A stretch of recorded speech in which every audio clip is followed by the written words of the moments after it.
pernah gagal bukan penghalang untuk dipakai oleh Tuhan. Saya percaya bahwa setiap manusia siapapun tidak ada yang luput dari kegagalan. Tidak ada seorang manusia yang luput yang namanya kegagalan. Baik itu kegagalan yang secara diam-diam, yang tidak dimengerti oleh orang lain, tetapi kita sendirilah yang tahu letak mana kita sedang gagal. Orang lain tidak tahu bahwa kita sedang jatuh, tapi kita sendiri yang tahu bahwa ini kita punya titik kelemahan. Ada juga yang jatuh secara pelan-pelan, perlahan-lahan akhirnya jatuh, dan ada juga yang jatuh dan diketahui oleh banyak orang. Ya.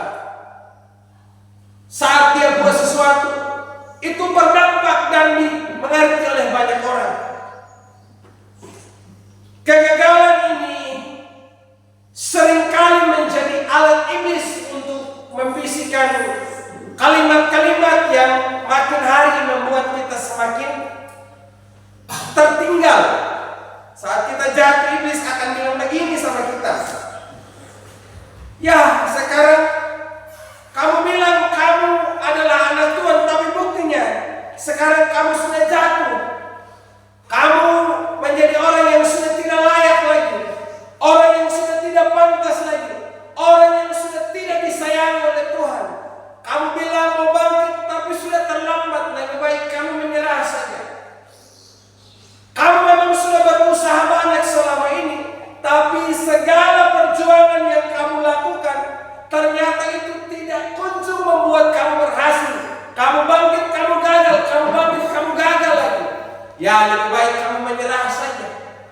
Dan di titik inilah iblis akan berupaya untuk membuat kita supaya kita menjadi orang yang tetap gagal dan tidak mau bangkit lagi. Maka tidak sedikit banyak orang, kalau dia sudah gagal, akhirnya dia menyerah dan tidak mau bangkit lagi. Ketika dia melakukan satu kesalahan, iblis menghakimi dia, memberikan rentetan kesalahan-kesalahan yang dia lakukan. Akhirnya orang itu berpikir, ya sudahlah, saya orang yang sudah tidak layak lagi di hadapan Tuhan, saya menjadi orang yang sudah tidak berguna, saya menjadi orang yang sudah tidak berarti lagi. Sehingga mereka akhirnya tinggalkan Tuhan, tinggalkan pelayanan, tidak setia lagi dengan Tuhan. Meskipun dulu begitu berapi-api, tapi pada akhirnya menjadi orang yang sekarang menjadi berubah. Bapak Ibu Saudara yang dikasihi oleh Tuhan, tidak saja orang yang tidak datang gereja, tapi ada juga orang yang mungkin ada dalam gereja. Mereka boleh duduk manis, baik pria dan wanita dalam bangku gereja, tapi sebetulnya hati mereka sedang kosong. Mereka mungkin kelihatan setia karena mereka rutin beribadah kepada Tuhan, tapi sebetulnya dalam lubuk hati mereka yang paling dalam, mereka sedang kosong, mereka sedang gagal.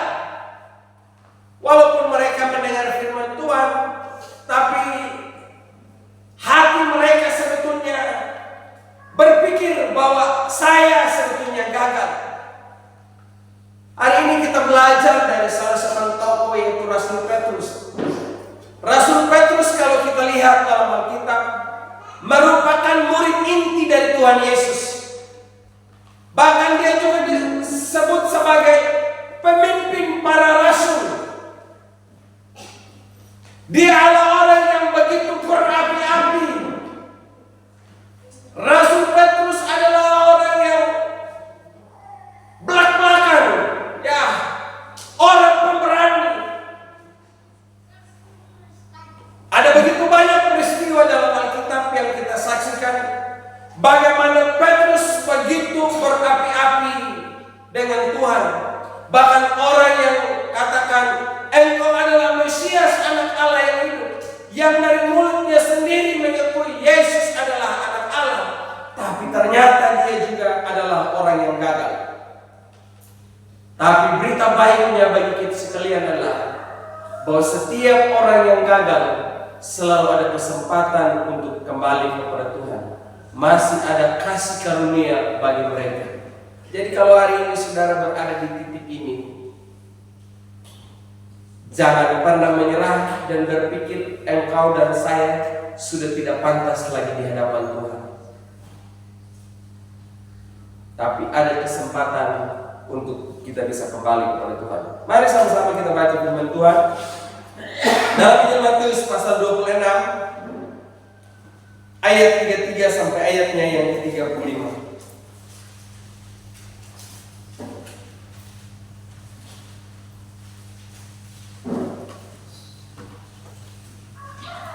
Bacaan firman Tuhan terdapat di dalam Injil Matius pasal 26 ayat 33 sampai ayatnya yang ke-35. Demikian bunyi firman Tuhan. Petrus menjawabnya, biarpun mereka semua terguncang imannya karena engkau, aku sekali-kali tidak. Yesus berkata kepadanya, sesungguhnya aku berkata kepadamu, malam ini sebelum ayam berkokok, engkau telah menyangkal aku 3 kali. Kata Petrus kepadanya, sekalipun aku harus mati bersama engkau, aku tidak akan menyangkal engkau. Semua murid yang lain pun berkata demikian. Bapak Ibu Saudara yang saya kasihi dalam Tuhan, kita melihat di sini bagaimana Rasul Petrus berkata, sekalipun mereka yang lain itu tergoncang imannya, aku tidak akan tergoncang. Aku tidak akan menyangkal engkau. Perhatikan, waktu Rasul Petrus omong begini, ini dia bukan sedang gila ya. Bukan dalam keadaan tidak waras. Bukan dalam keadaan tidak mencintai Tuhan. Tapi dia sedang mencintai Tuhan dan begitu berapi-api mencintai Tuhan.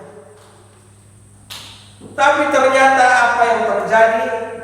Petrus akhirnya menjadi orang yang menyangkal Tuhan. Ada 3 hal yang kita bisa pelajari di sini, saudara. Kegagalan dari Rasul Petrus itu terjadi karena dia mengandalkan dirinya sendiri. Kegagalannya adalah karena dia mengandalkan dirinya sendiri. Dia berkata, sekalipun mereka yang lain tergoncang imannya, tapi aku sekali-kali tidak demikian. Ada rasa percaya diri yang terlalu tinggi. Rasa percaya diri, percaya maka wikina, bahwa dia tidak akan sangkal sama Tuhan. Percaya diri itu bagus. Tapi kalau terlalu berlebihan percaya diri, sampai kita karena saking percaya dirinya tidak mengandalkan Tuhan lagi, itu bahaya. Anak muda zaman sekarang bilang begini, Edi, percaya diri atau paksa diri?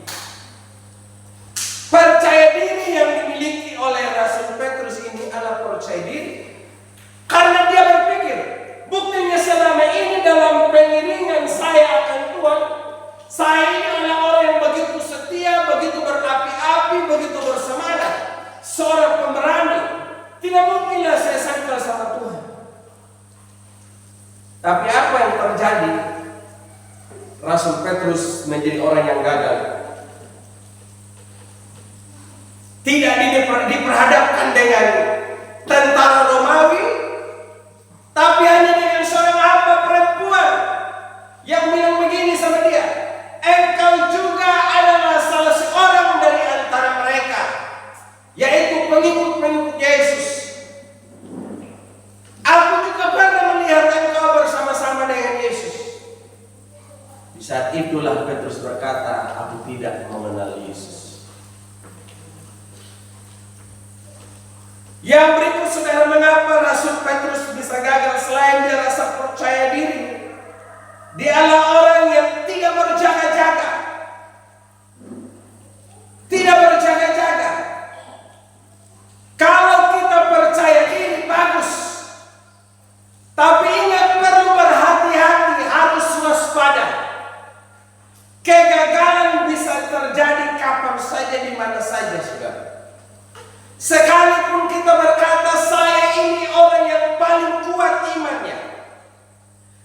kalau tidak berhati-hati, dengan mudah kita akan gagal. Lihat orang yang dalam kesaksian, mereka bilang begini, oh kami cinta Tuhan. Mereka juga adalah pelayan yang begitu hebat. Tapi pada akhirnya kita jadi heran, kok bisa ya? Orang yang begitu setia, begitu berapi-api dengan Tuhan, tapi ternyata mereka gagal.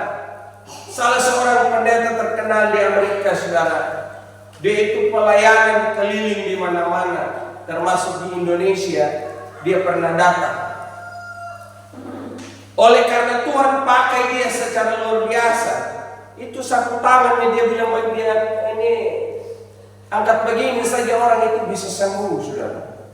Bahkan ada yang mengatakan waktu dia naik helikopter, orang yang sakit di bawah helikopter, yang ada di bawah dia sementara dia terbang, orang itu bisa sembuh karena dipakai Tuhan secara luar biasa. Tapi ternyata dia juga merasakan yang namanya kegagalan. Makanya perlu kita hati-hati, saudara dan saya, kalau tidak waspada. Firman Tuhan bilang begini, iblis itu berjalan keliling sama seperti singa yang mengaum-ngaum. Ia selalu berupaya untuk mencari dan menghancurkan saudara setiap hari. Makanya jangan pernah mengandalkan kekuatan kita sendiri. Perlu berjaga-jaga. Dan berikut adalah Rasul Petrus tidak ada yang merendahkan hati. Dia bilang begini, sekalipun mereka yang lain tergoncang imannya, aku sekali-kali tidak demikian. Bahkan aku rela mati bersama dengan Tuhan. Dia tidak berkata, kalau Tuhan ada bersama saya, kalau engkau ada dalam aku dan aku dalam engkau, yang pasti aku tidak gagal. Kadang kecenderungan kita sebagai manusia adalah bagaimana supaya kita menonjol, supaya orang tahu, supaya orang lihat bahwa kita ini hebat. Kita berupaya menunjukkan bahwa kita ini adalah orang yang mampu, orang yang bisa. Ingat, kalau kita sudah berpikir demikian, maka itu adalah awal dari kehancuran saudara dan saya. Sebagai anak-anak sekolah, kadang kalau di sekolah kita ingin menunjukkan kalau kita sudah orang yang dianggap pintar, kita mau juga supaya semakin diakui banyak orang. Bahkan kita mau supaya orang lain selalu sebut-sebut kita punya nama, bahwa kita adalah orang yang paling berprestasi. Hambun dan nyata yang tomat yang tumbuhkan. Kalau kita berhasil, kita senang kalau kita punya nama disebut, kita sudah dapat banyak hasil. Senang kalau tidak mama. Ulung yang ini diadi ahalan daulahu napanin putlaku talengahu kilo. Talengahu kilo berarti 330 juta. Wah, kira-kira saudara, kalau orang rima aja atau membuang karena wotum daam, nah, tidak hanya putlaku, yang aku aduh, tidak, yang talengahu kilo. Kecenderungan kita ini maunya supaya orang puji sama kita. Bahkan ini yang pengaruh dari rukun kepada buang supaya orang lain puji sama dia. Tengah kilo dapat nanda pira dan yang pimah dong. Woi, supaya kedengarannya kan lebih keren. 700 berarti 70-an juta dan begitu. Nah, sekarang kalau ada kecenderungan seperti ini, itu adalah awal dari kehancuran, saudara. Makanya tolong ini pendam niat kita kalau ada keinginan supaya orang lain puji sama kita. Kalau ada kecenderungan supaya kita diakui banyak orang bahwa kita hebat, kita mampu, kita bisa, ingat, tahan. Amin. Tahan itu. Jangan sampai itu kita mau menonjol, saudara ya. Ini kadang yang sering terjadi dalam diri manusia, dan itu saya pernah alami. Jadi saya ngomong, suka dipuji, suka disanjung orang. Itulah yang membuat Rasul Petrus gagal. Jadi jangan ada lagi yang ulang hal yang demikian, karena Petrus bilang sesudah gagal hal itu. Jadi jangan ulang lagi. Selanjutnya kita lihat di dalam Injil Lukas pasalnya yang ke-22 ayat 61 sampai ayatnya yang ke-62. Injil Lukas pasalnya yang ke-22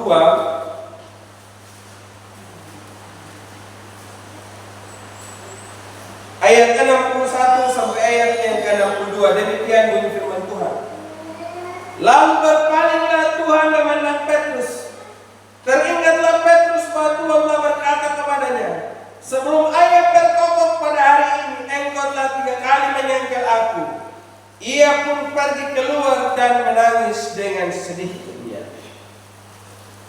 Terbukti apa yang Tuhan Yesus katakan. Sebelum ayam berkokok, engkau telah 3 kali menyangkal aku. Betul, Rasul Petrus gagal. Dan ketika ia gagal, saudara, apa yang dilakukan dalam ayatnya yang ke-62, Rasul Petrus pergi keluar dan menangis dengan sedihnya. Ada air mata, saudara. Dan air mata pertobatan itu membawa pemulihan. Air mata pertobatan itu membawa pemulihan. Kedua orang, Rasul Petrus dengan Yudas Iskariot, waktu mereka Petrus menyangkal Tuhan dan Yudas mengkhianati Tuhan, mereka ini sama-sama menyesal. Buktinya Yudas Iskariot, waktu dia mendengar putusan bahwa Yesus akan dihukum mati, Yudas Iskariot ini menyesal. Sehingga uang yang dia dapatkan dari imam besar, dia serahkan kembali. Saya serahkan kembali sekarang.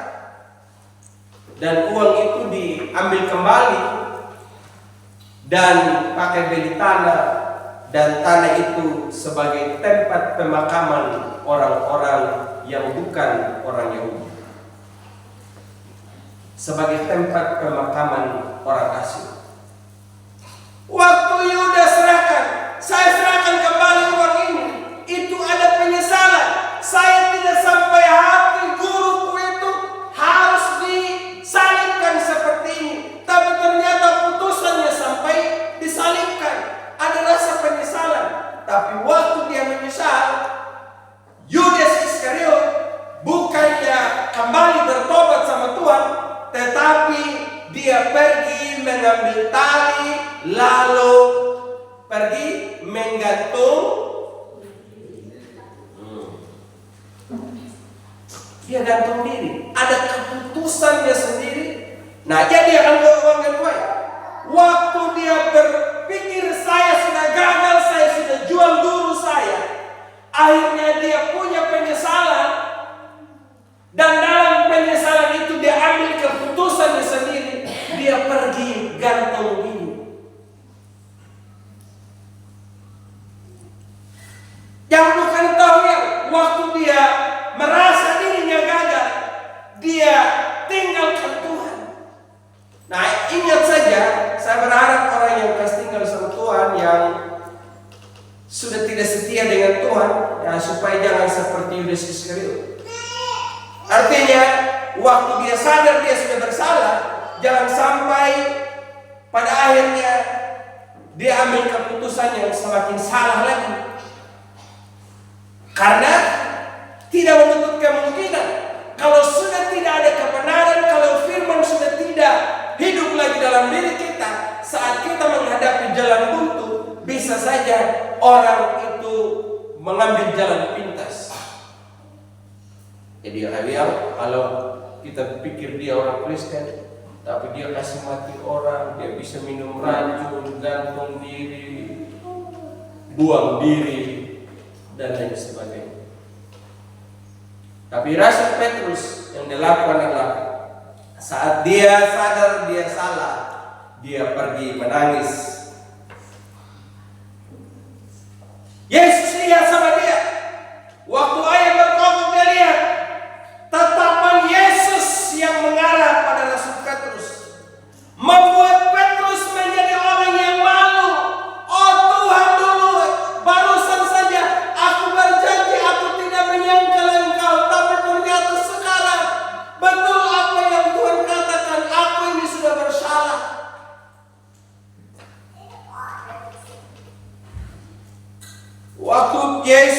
memandang Rasul Petrus, bukannya dia pandang dengan wajah sinis, dengan wajah geram, dengan marah, tapi dia pandang dengan wajah penuh kasih. Loh, itu ya yang saya bilang sama kamu, Rasul Petrus. Sekarang terbukti kau sudah menyangkal aku. Tatapan Yesus yang penuh kasih sama Rasul Petrus membuat Petrus sadar, oh, saya sudah bersalah. Akhirnya dia menjadi orang yang kembali mengakui kesalahannya dan bertobat kembali. Saudara, saat kita berbuat kesalahan, Yesus tidak berkata bahwa kamu sudah tertolak menjadi anak-anak-Ku. Tatapan wajahnya yang penuh kasih, sama seperti ia memandang Rasul Petrus, itu juga yang dia tunjukkan sama saudara dan saya. Dia tetap berkata, aku tetap mencintai engkau. Hari ini engkau boleh gagal, tetapi kasih karunia-Ku bagi kamu tidak akan pernah putus hanya oleh karena engkau gagal. Aku tetap mencintai dan menerima engkau apa adanya. Kasih inilah yang kita butuhkan dalam diri kita sebagai orang percaya. Berkali-kali kita gagal, tapi berkali-kali juga Tuhan selalu bersedia untuk mengampuni saudara dan saya. Satu lagu bilang begini, berkali-kali kau menolong, berkali-kali kau kuatkan. Dalam segala keadaan Tuhan selalu hadir untuk menolong saudara dan saya. Kita lihat poin yang ketiga, saudara. Yang pertama, kegagalan Rasul Petrus itu terjadi karena dia mengandalkan diri sendiri. Yang kedua, air mata pertobatan membuat dia diterima kembali oleh Tuhan. Hal yang ketiga, saudara, Tuhan bisa pakai orang yang bangkit dari kegagalannya dan mengasihi Tuhan. Sama-sama kita baca di dalam Yohanes pasalnya yang ke-21 ayat 15 sampai ayatnya yang ke-17. Yohanes 21 ayat 15 sampai ayat 17. Sesudah sarapan, Yesus berkata kepada Simon Petrus, Simon anak Yohanes, apakah engkau mengasihi aku lebih daripada mereka ini? Jawab Petrus kepadanya, benar Tuhan, engkau tahu bahwa aku mengasihi engkau. Kata Yesus kepadanya, peliharalah anak-anak dombaku. Kata Yesus lagi kepadanya untuk kedua kalinya, Simon anak Yohanes, apakah engkau mengasihi aku? Jawab Petrus kepadanya, benar Tuhan, engkau tahu bahwa aku mengasihi engkau. Kata Yesus kepadanya, gembalakanlah domba-dombaku. Kata Yesus kepadanya untuk ketiga kalinya, Simon anak Yohanes, apakah engkau mengasihi aku? Petrus pun merasa sedih karena Yesus berkata untuk ketiga kalinya, apakah engkau mengasihi aku?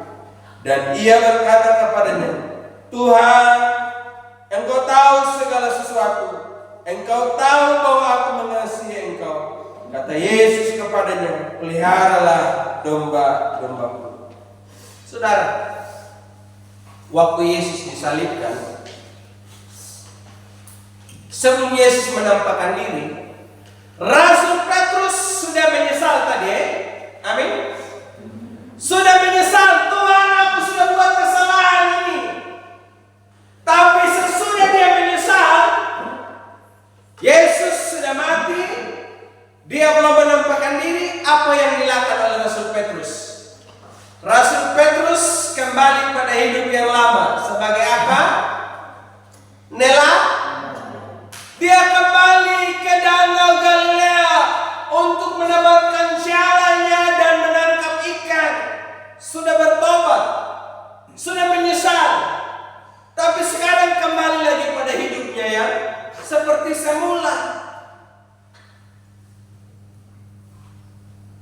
Ini adalah gambaran dari kehidupan setiap orang percaya, orang Kristen. Hari ini kita boleh menyesal, Tuhan saya sudah buat salah.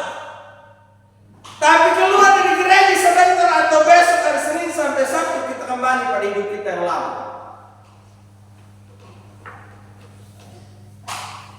Dengan alasan hari Minggu saya pergi berdosa dan Tuhan akan menghukumi kembali bersama saya. Hari Minggu begitu juga. Hari Senin sampai hari Sabtu kembali lagi pada hidup yang lama. Tidak beda jauh dengan apa yang dilakukan oleh Rasul Petrus. Dia kembali pada pekerjaan yang semula.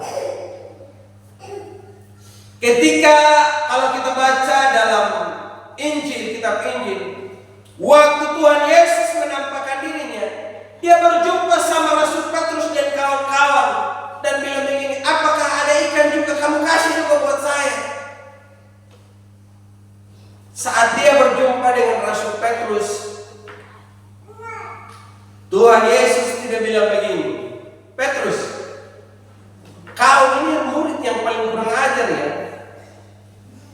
Saya sudah ajar kau 3 tahun lebih lamanya, tapi ternyata kau menjadi orang yang menyangkal.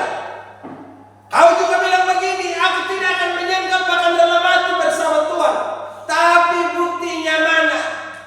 Waktu saya diadili, waktu saya dihakimi, waktu saya dicaci maki, ternyata kau juga salah seorang yang menyangkal saya. Tega-teganya kau tinggalkan aku. Sebetulnya di saat Yesus sedang diadili, itu adalah waktu di mana dia membutuhkan pengakuan dari Rasul Petrus dan murid-murid bahwa dia adalah guru. Karena semua orang sudah tinggalkan Yesus. Orang yang dulu pernah dia layani, yang dia pernah sembuhkan, orang-orang yang dia pernah ajar, sekarang tinggalkan. Termasuk para murid. Kita lihat di saat Yesus benar-benar membutuhkan pertolongan dari seorang teman atau seorang sahabat, justru di saat itulah sahabat-sahabatnya meninggalkan dia seorang diri. Adakah saudara juga mengalami peristiwa yang sama? Saat saudara berada di titik terendah dalam hidupmu, di saat saudara mengalami pergumulan yang paling berat, ternyata orang yang saudara pernah tolong, orang yang saudara andalkan, ternyata mereka mengecewakan dan meninggalkan saudara. Ingatlah, kau masih punya Tuhan yang tidak pernah mengecewakan saudara. Orang lain boleh tinggalkan, tapi kita masih punya Tuhan sebagai pengharapan. Kita lanjut pada Rasul Petrus. Tuhan tidak berkata, Petrus, sia-sia selama ini kita membangun hubungan, tapi ternyata kau adalah orang yang menyangkal aku. Yesus datang bukan dengan kalimat yang menghakimi, yang marah sama Rasul Petrus. Tuhan tahu Petrus ini gagal, tapi Tuhan tidak berkata, nih kau Petrus, kau ini kau sudah gagal, kau sudah jatuh, kau sudah berkhianat, kau sudah melukai saya. Tuhan Yesus tidak pernah mengungkapkan kalimat yang menunjukkan untuk menyudutkan Rasul Petrus. Tapi dia datang dengan bahasa kasih. Dia bilang begini, Petrus, apakah engkau mengasihi aku? Saat saudara dan saya buat salah, Tuhan tidak pernah sekalipun untuk datang dan berkata kepadamu dan kepadaku, engkau orang kurang ajar. Tapi dia datang dan berkata kepadamu, Yohanes, atau sebut nama saudara masing-masing, apakah engkau mengasihi aku? Imirinda pernah pada kau, hanyum jar, hanyum pihu, hanyum kahi. Maaf ya di balik tamu sama.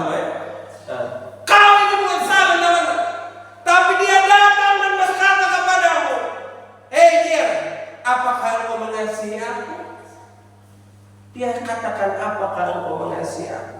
Dia tidak datang untuk menghakimi saudara. Beda kalau manusia. Kalau dia datang, kalau kita buat salah, dia datang dengan marah-marah, dia datang dengan kalimat-kalimat yang tidak enak kita dengar. Padahal kita hanya buat sedikit kesalahan, tapi lebih banyak hal yang dia omong untuk makin mempersalahkan kita. Dan dia berkata kepada Petrus sebanyak 3 kali, Petrus, apakah engkau mengasihi aku? 3 kali Petrus menyangkal. 3 kali Tuhan Yesus berkata, apa engkau mengasihi aku? Kita lihat di sini bahwa Tuhan lebih mengutamakan pemulihan hubungan dibanding dengan pekerjaan.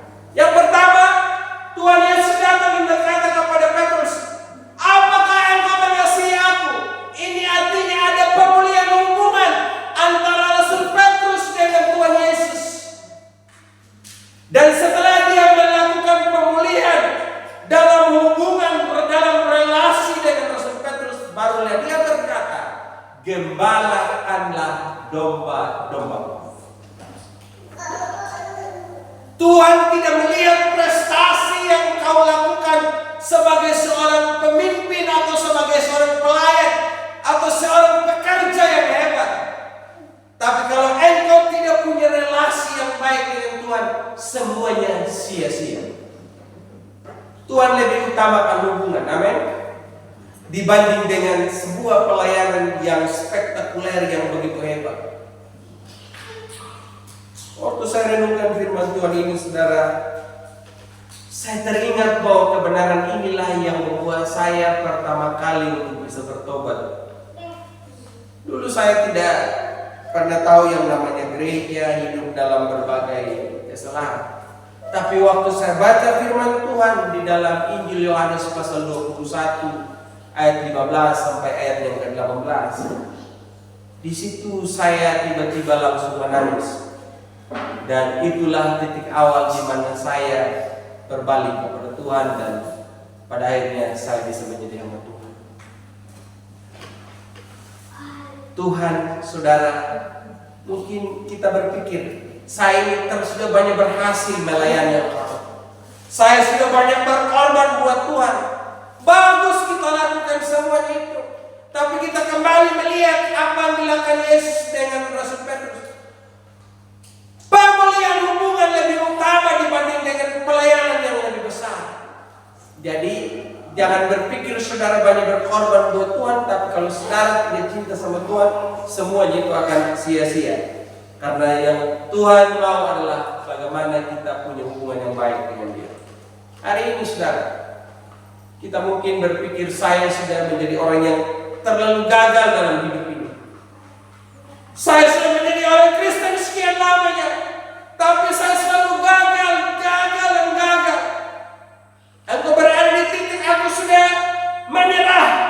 Aku sudah tidak berarti, menjadi orang yang tidak berguna. Sia-sia saya punya hidup.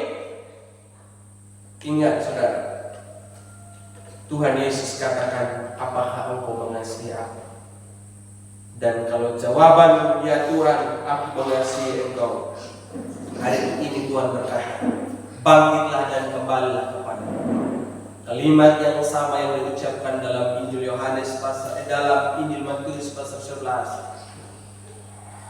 Marilah kepadaku hai kamu sekalian yang letih lesu dan berbeban berat, aku akan memberikan kelegaan kepadamu. Itu dia juga mengatakan hal yang sama kepada saudara dan saya.